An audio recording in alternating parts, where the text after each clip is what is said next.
So found a little hidden gem of a park, mossy in the Lost Pine area. Lots of amazing shade for camping in the Texas heat in this summer. We have enjoyed being here a couple of weeks, and it has been absolutely lovely. The dogs are happy. Schoolie's doing good. We're enjoying our little bit and foray into the nomadic camping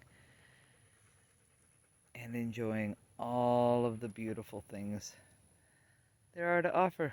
But yeah, this is a definite go. This is a state park by Bastrop and wonderful for camping in the summer. Had a lovely time.